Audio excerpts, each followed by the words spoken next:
Olá para você, tudo bem? Eu sou Larissa, esse é o nosso gabinete. Você já conhece o canal? A gente aqui se dispõe a falar sobre fenomenologia, gestalt terapia, sobre fenomenologia existencial, sobre humanismo. A gente conversa sobre autores, a gente conversa sobre livros, sobre textos, e nesse mês de junho estamos fazendo a série sobre o livro Questões do Humano na Contemporaneidade, Olhares Gestálticos. Esse é um livro organizado pela Lilian Frazão, que é uma gestalt terapeuta importante para a história da abordagem, uma das primeiras do Brasil. E a gente está falando do capítulo dela. Ela é a organizadora do livro, mas ela também escreveu um capítulo que ela intitulou como Ser ou Não Ser na Contemporaneidade, eis a questão. E aí nessa frase ela faz alusão ao texto do Shakespeare, ao Hamlet, né? E a história, assim, a gente já viu essa frase sendo encenada de brincadeira, alguns já devem ter visto em alguma peça de fato, mas ela é muito citada, né? Tá ali a cena do Hamlet, o príncipe dinamarquês, diante daquilo que seria o esqueleto do pai, a cabeça ali do pai, dizendo a frase ser ou não ser. A Lilian Frazão vai dizer aqui no texto que a primeira versão da obra do Shakespeare teve uma outra tradução, um pouquinho diferente. O Hamlet vai dizer, na verdade, ser ou não ser eu, eis a questão. Então ele não está falando de um ser ou não ser genérico, ele não está falando do ser como constituição ontológica, mas ele está falando de ser ele. O que pesaria ser ele, o que é a história dele. Então ela retoma aqui a história do Hamlet, né? Só para a gente contextualizar, ele é um príncipe dinamarquês, o pai dele morre e a mãe dele se casa com o tio, né? Com o tio do Hamlet, se casa com o cunhado, com o irmão do pai. E o fantasma do pai aparece para ele para dizer que não morreu de morte natural, mas que foi assassinado pelo irmão. E o irmão teria interesse em tomar o trono e se casar com a mãe do Hamlet. Então ele próprio começa a se perguntar se ele também não estaria enredado nas tramóias da mãe, né? Se ele seria de fato amado pela mãe, ou se tudo era parte de um plano dela. E aí como é que ele faz? Então ele está diante de uma escolha, e é disso que a Lilian Frazão vai falar. Ele está diante da escolha de vingar a morte do pai, já que tem um fantasma ali meio que contando uma verdade, conclamando ele a fazer alguma coisa, ou deixar por isso mesmo e seguir ali com a mãe, com o tio, o padrasto. Então ele tem que fazer uma escolha, e por isso esse dilema, né? Ser ou não ser eu. E a Lilian Frazão vai dizer, todas as vezes que a gente está diante de uma escolha, há uma incerteza e há uma perda, né? Escolher significa abrir mão de alguma coisa em nome da outra. E aí ela vai dizer que isso causa angústia, né? Ela cita o Gilberto Safra, um outro autor que está em muitos textos dela, inclusive.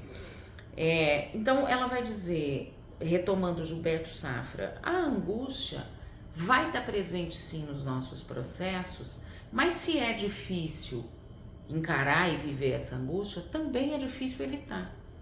Porque a angústia é uma força motriz. Isso está nas obras de fenomenologia existencialista, né? Há um movimento na angústia, porque ele nos coloca, inclusive, diante da possibilidade de uma awareness. Ele nos coloca diante da possibilidade da gente se deparar com o que move essa angústia e com aquilo que direciona ou não a minha escolha para sim, para um caminho A, ou para não, para um caminho B, né? Então a angústia é necessária, e daí ela vai dizer de como a contemporaneidade tenta alijar a angústia dos nossos processos, né? Primeiro há uma ilusão de que a gente não precisaria escolher, de que a gente vai podendo ser tudo. E de fato, né, a fenomenologia diz que a gente pode ser qualquer coisa, mas a gente não pode ser tudo ao mesmo tempo. Daí o filme que ganhou o Oscar, né, Tudo ao Mesmo Tempo, Tudo em Todo Lugar ao Mesmo Tempo, e que é um filme que fala sobre isso, né, em última instância vai falar sobre escolhas sobre perdas, sobre incertezas, sobre possibilidades. Qualquer hora, se você quiser, a gente pode conversar sobre ele. E aqui, de novo, com o Hamlet, ela está dizendo, sim, nós teremos incertezas, nós não podemos nos livrar delas.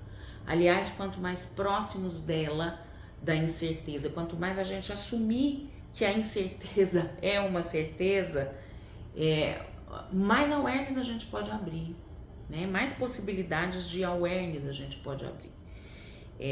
Então, nesse momento aqui, ela vai dizer, a gente também tem que se abrir para a alteridade.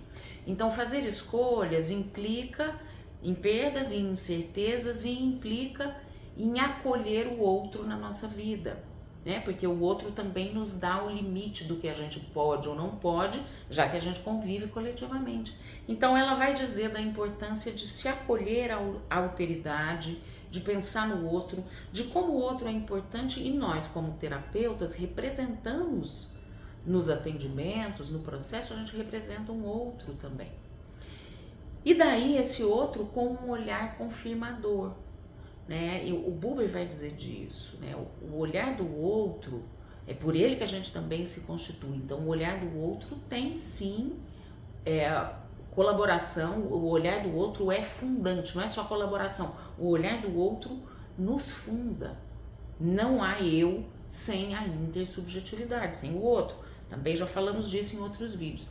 Mas para dizer o que a Lilian Frazão está chamando então de confirmação, quando ela pega de novo esse conceito do Buber, ela vai dizer confirmar não é dizer ok para o seu cliente, para o seu paciente, não é concordar com ele, mas confirmar é dizer você pode ser o que você quiser, mas há também a escolha necessária, né? A vida vai nos colocando para tomar decisões o tempo todo, né? Então a gente como terapeuta vai fazendo essa função de confirmação, de dizer para a pessoa que ali conosco e na vida dela ela pode pensar no que é possível para ela ser ou não, mas que as escolhas são inevitáveis, que a angústia é inevitável e que a gente vai ter que encarar a incerteza de uma escolha. Qual é o efeito que a minha escolha pode produzir? Na maioria das vezes isso não está ao nosso alcance. Então sim, o terapeuta tem o poder de confirmar, não porque ele concorda, mas porque ele abre, ele acolhe, ele valida, né, vamos dizer assim, no outro, no paciente, a possibilidade dele ser o que ele pode, o que ele consegue.